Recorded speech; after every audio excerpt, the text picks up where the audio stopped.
जी बिस्मिल्लाहिर्रहमानिर्रहीम। हमने आज के लेक्चर में केमिस्ट्री की दुनिया का सबसे मशहूर टेस्ट बोरेक्स बीट टेस्ट पढ़ना है। ठीक है, उसे हम लोग बीट टेस्ट भी कहते हैं, ब्लिस्टर टेस्ट भी कहते हैं, बोरेक्स बीट टेस्ट भी कहते हैं। तो क्योंकि इनऑर्गेनिक केमिस्ट्री में जब आप साल्ट एनालिसिस करते हैं, ठीक है, जब आप साल्ट एनालिसिस करते हैं, ठीक है, तो उसके अंदर अच्छा, तो हमने बोरेक्स बी टेस्ट पढ़ना है जो salt analysis of second year chemistry practical में भी था। बोरेक्स बीड टेस्ट क्या है, या फिर ब्लिस्टर टेस्ट कह लो, क्योंकि ब्लिस्टर कहते हैं एक दाने को, उभरे हुए छाले को, फिंसी फोड़े को ब्लिस्टर उसे कहते हैं। तो ये भी असल में वो एक ग्रेन लाइक मटेरियल बनता है, एक बीड लाइक मटेरियल बनता है, उसे दाने को कहते हैं, तो इसलिए इसे कहते हैं ब्लिस्टरिंग जो है वो टेस्ट है। सही है, ब्लिस्टर्स बनते हैं। अब बोरेक्स बीड टेस्ट के अंदर सुनिएगा, हम लोग क्या कहते हैं, सबसे पहले ये दिया किसने था? It was introduced by J Berzelius. आपने पढ़ा होगा, ये वो बला साइंटिस्ट है जिसकी 200 प्लस डिस्कवरीज है, 200 प्लस इन्वेंशन है, ठीक है, इन 1812। यानी कि इसने ये टेस्ट भी दिया है।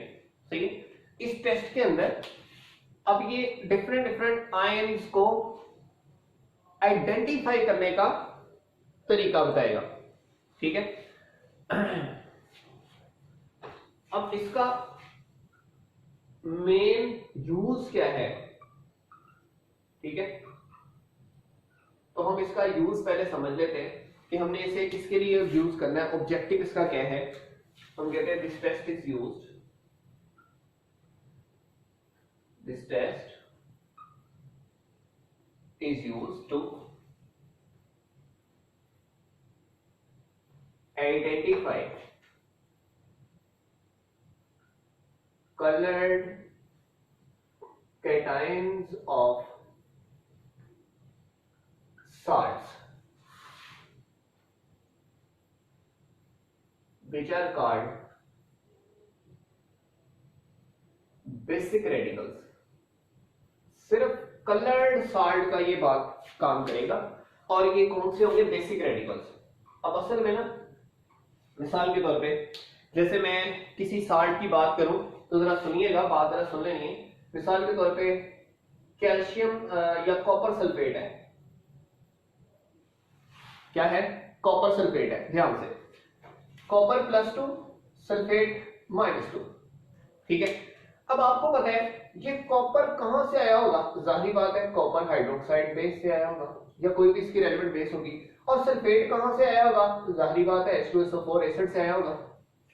क्योंकि ये बेस से आया है इसलिए इसे क्या कहते हैं? Basic radical. ठीक है, और ये एसिड से आया है इसलिए इसे क्या कहते हैं? Acidic radical. तो ये बात आपने ध्यान में रखनी है, ज़हन में रखनी है, एसिड रेडिकल किसे कहते हैं और बेसिक रेडिकल किसे कहते हैं। ठीक है, अब हम लोग इसका प्रोसीजर सीख लेते हैं कि ये हमने करना कैसे, मेथड सीख लेते हैं कि ये होता कैसे। ठीक है, कि इसकी जो है वो तरतीब क्या है। तो हम कहते हैं फर्स्ट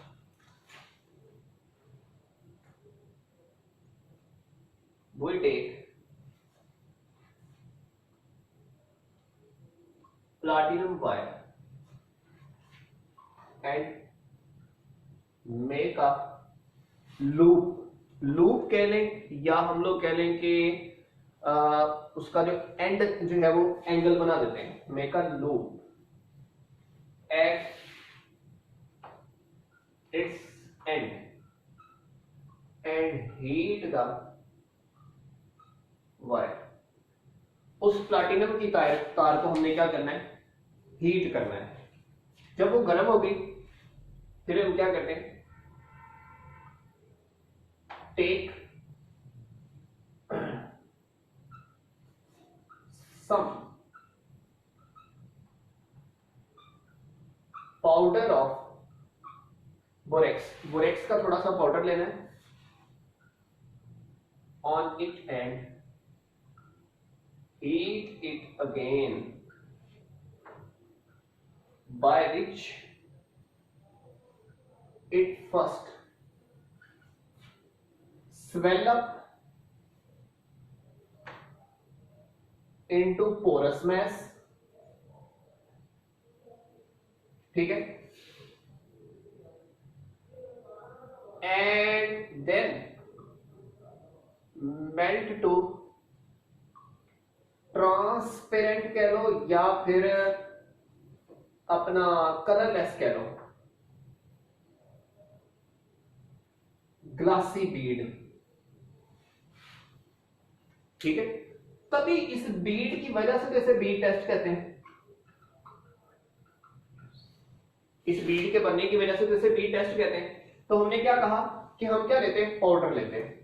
ओके, सबसे पहले ये स्वेलअप होता है यानी कि फूलता है पोरस मैस में, ठीक है, और देन फिर ग्लासी बीड में कन्वर्ट हो जाता है, सही है, मेल्ट हो जाता है। क्यों स्वेलअप होता है, हमने पहले भी इसकी केमिस्ट्री आपको समझाई थी कि उसमें से वाटर निकलते थे। जब वाटर निकलते जहां जहां से वाटर निकलते वो निकलने के लिए वो थोड़ा स्वेलअप होगा ताकि वाटर स्केप आउट हो जाए। जब वाटर स्केप आउट हो जाएगा तो फिर जब मजीद हीट करेंगे देन वो मेल्ट होकर एक ट्रांसपेरेंट मास बन जाएगा। इसका मतलब है कि जो बोरेक्स है जब मेल्ट कर दिया जाता है तो वो किस फॉर्म में होता है, कलरलेस फॉर्म में होता है। किस फॉर्म में होता है, कलरलेस फॉर्म में होता है, ठीक है जी। अच्छा, मतलब मैं थोड़ी सी उसकी जो है वो शेप बना देता हूं। मसलन हमारे पास ये प्लाटिनम वायर है, आगे से यूं बना हुआ है लूप, इस तरह का क्या बना हुआ है, हमने लूप बनाया हुआ है। ओके, हम इसके ऊपर क्या डालते हैं, बोरेक्स पाउडर डाल देते हैं। क्या डाल देते हैं, बोरेक्स पाउडर डाल देते हैं और इसे क्या करते हैं हम लोग, हीट करते हैं, ठीक है। क्या करते हैं, हीट करते हैं। ये जो बोरेक्स पाउडर वाला है ये पहले जनाब स्वेलअप होगा पोरस मैस में, ठीक है। जब स्वेलअप हो गया पोरस मैस में देन उसे मजीद जब हम हीट करते हैं तो फिर एक ट्रांसपेरेंट बीड में कन्वर्ट हो जाता है, ठीक है। तो हम ये कहते हैं कि पहले ये कन्वर्ट हुआ किसमें, पोरस मैस में, फिर किसमें कन्वर्ट हो गया, कलरलेस बीड में कन्वर्ट हो गया। कलरलेस ये बीड में कन्वर्ट हो गया। अब हम क्या करेंगे, इसके ऊपर क्या ऐड करेंगे, कोई भी मेटालिक केटाइन, कोई भी जो सब्सटेंस है उसे ऐड करेंगे, केटाइन ऐड करेंगे। केटाइन ऐड करके जैसे ही इसे हमने हीट करना है तो हमें कलर्ड बीड मिलना है। हमें क्या मिलना है, कलर्ड बीड मिलना है। जब वो रंगदार बीड बनेगा वहां से हम कहेंगे कि जिस कलर का बीड बना है जरा टेबल से चेक करो इस कलर वाला केटाइन कौन सा है, वो वाले केटाइन की आइडेंटिफिकेशन हो जाएगी। सही हो गया। Then we take small amount of cation containing substance on it, after which we get a colored bead by which presence of cation is confirmed। तो इसलिए इसको हम लोग कंफर्मेटरी टेस्ट के नाम से भी जानते हैं कि ये हमारे पास किसी भी केटाइन की मौजूदगी को बताता है कि यहाँ पे केटाइन है या नहीं है और कौन सा केटाइन है, और उस केटाइन को हम लोग फिर क्या कर लेंगे, आइडेंटिफाई कर लेंगे। सही हो गया। अब ये तो थी थियोरेटिकल अप्रोच, सही है। इसके अंदर क्या था, सिंपल सी बात थी, मैं दोबारा से थोड़ा सा लिख देता हूं कि आपके पास होता है ना वो Na2B4O7 10 वाटर मॉलिक्यूल, आप उसे हीट अप करते हैं तो Na2B4O7 में कन्वर्ट हो जाता है, साथ में 10 वाटर के मॉलिक्यूल क्या हो जाते हैं, रिलीज हो जाते हैं। साथ में 10 वाटर के मॉलिक्यूल क्या हो जाते हैं, रिलीज हो जाते हैं, और वो किस में कन्वर्ट हो जाता है, पोरस मैस में। ठीक है जी। अब ये जो पोरस मैस है ये कौन सा टिकता है, Na2B4O7, इसको मजीद हीट किया तो ये बनाता है NaBO2 साथ में B2O3। अगर आपको पुरानी बात याद हो जो मैंने आपको पहले ही करवा दी हुई है, ये सही है, ये दो बनते हैं, इसे आपने नाम दिया था सोडियम मेटाबोरेट, और दूसरे का नाम बताओ, बोरिक एनहाइड्राइड। और आपको पता है ये जो सोडियम मेटाबोरेट है ये असल में क्या बनाता है, ग्लासी वीड बनाता है। ये असल में क्या बनाता है, ग्लासी वीड बनाता है। तो ग्लास लाइक जो अपीयरेंस है वो इसकी होती है। कलर किस वजह से होता है, वो साथ वाले की वजह से होता है। ठीक है, वो हम लोग समझने लगे केमिस्ट्री में, chemistry of borax bead test. ठीक है, chemistry of borax bead test. तो हम कहते हैं on heating the borax it decompose into sodium metaborate and boric anhydride. वो किसमें कन्वर्ट हो जाता है, सोडियम मेटाबोरेट में और बोरिक एनहाइड्राइड में। After which it combine with metallic cations. जो भी कैटाइंस रिलीज होते हैं कहां से, जो हमने सब्सटेंस आइडेंटिफिकेशन के लिए साल्ट एनालिसिस के लिए दी है, मेटेलिक कैटाइंस से रिलीज होते हैं to form metallic borates having a specific color। इनका मखसूस जो है वो कलर भी शो होता है, सही। एक बात, दूसरी बात, First,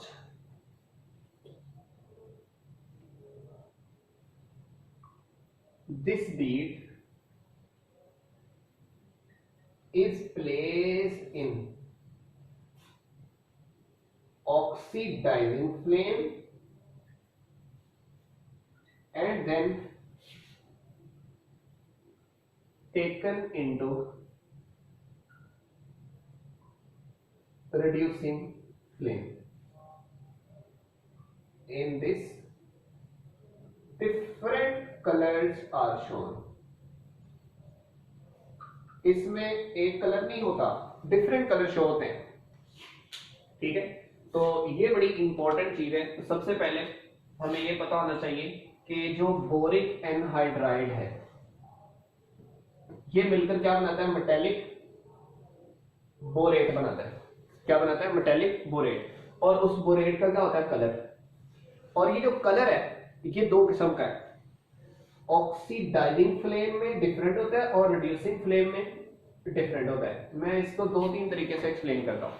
ऑक्सीडाइजिंग फ्लेम और रिड्यूसिंग फ्लेम में हम इस तरह भी कह देते होते हैं, जब ऑक्सीजन एक्सेस में हो बाकी चीजें लिमिटेड हो, यानी कि बर्निंग वाला मटेरियल लिमिटेड हो, तो हम कहते हैं ऑक्सीडाइजिंग फ्लेम है। और रिड्यूसिंग फ्लेम में जब ऑक्सीजन कम हो देन ऑक्सीडेशन हो रही है लेकिन रिडक्शन हो रही होती है। साथ में अगर हम लोग दूसरी अगर डिटेल में थोड़ी सी बात करें तो आपके पास जो फ्लेम होता है ना, ठीक है, यूं करके फ्लेम है, और एक फ्लेम यूं अंदर करके चल रहा होता है ग्लू सा, और एक बाहर से चल रहा होता है। ठीक है। तो ये जो अंदर वाली जगह है उस उधर हो रही होती है ऑक्सीडेशन, और जो बाहर है उधर हो रही होती है रिडक्शन। ठीक है, जो भी चीजें जो ऑक्सीडाइज होके गई हैं वो एनवायरनमेंट में जाके क्या हो जाएंगी, रिड्यूस होंगी ना, जाहिर सी बात है। तो अंदर वाली ऑक्सीडाइज हो रही है और बाहर जाके क्या हो जाएंगी, वो रिड्यूस। तो इसलिए हम लोग कहते हैं यहाँ पे ऑक्सीडेशन हो रही है। पहले ऑक्सीडाइजिंग फ्लेम में रखोगे उसका कलर और होगा, रिड्यूसिंग फ्लेम में रखोगे उसका कलर है और होगा। ठीक है, अब मैं एग्जांपल ले रहा हूं। एग्जांपल है जी हमारे पास, let's suppose that copper sulphate की है। किसकी है, कॉपर सल्फेट की है। तो हम लोग कहते हैं when we add copper sulfate on bead and heat it, then we get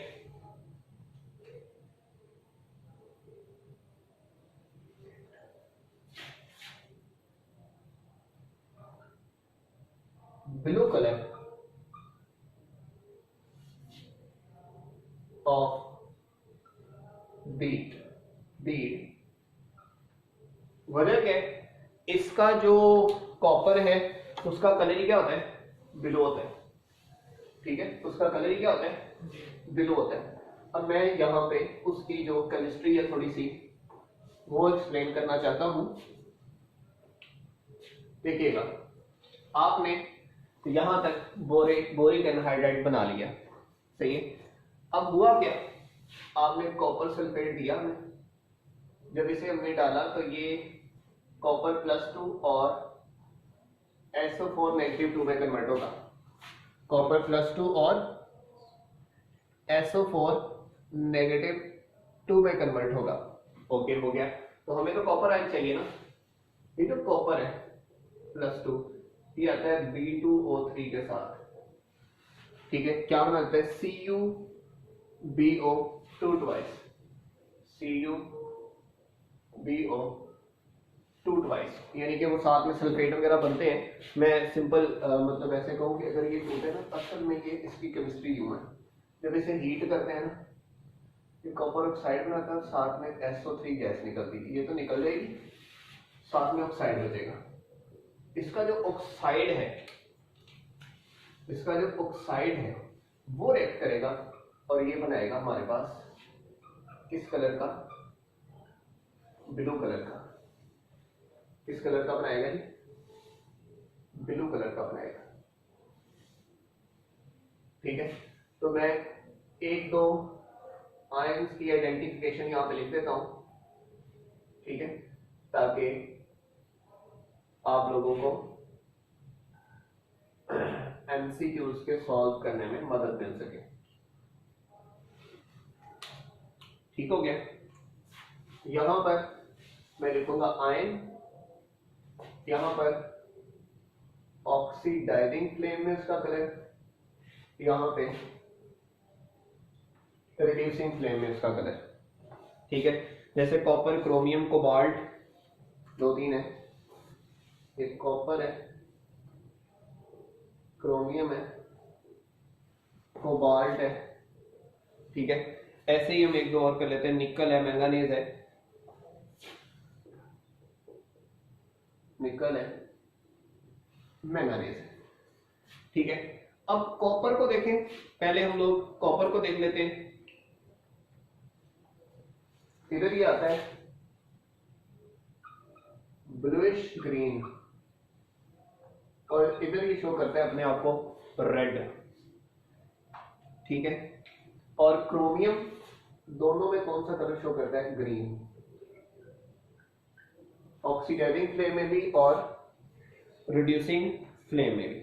और कोबाल्ट है वो दोनों में शो करता है ब्लू, ऑक्सीडाइजिंग फ्लेम में भी और रिड्यूसिंग फ्लेम में भी। और निकल है, इसमें वो करता है रेडिश ब्राउन, और इसमें वो अपने आप को अपील करता है कैसे, ब्लैक। ठीक है, और मैंगानीज है, इसमें वायलेट और इसमें कलरलेस। सही है। और एक और आयरन है, आयरन इसमें येलो करेगा और इसमें ग्रीन करेगा, ठीक है। आयरन को भी लिख लेते हैं आप, इधर आयरन Fe+2 लिखें, आयरन येलो करेगा और क्या करेगा, ग्रीन करेगा। तो वो कलर शो करेगा। तो ये हमारे पास टेबल पहले से ही ऑलरेडी मौजूद होता है कि किसने कौन सा कलर जो है ना वो शो करना है। तो इन कलर्स के डाटा से हम देखकर हम बता देते हैं कि जिसको ऑक्सीडाइजिंग फ्लेम में ये कलर और रिड्यूसिंग में भी ये कलर, इसका मतलब वो क्या होगा, कोबाल्ट होगा, ठीक है। और ऑक्सीडाइजिंग में ये ब्लूइश ग्रीन है और रिड्यूसिंग में वो रेड हो गया, इसका मतलब वो क्या है, कॉपर है, सही है।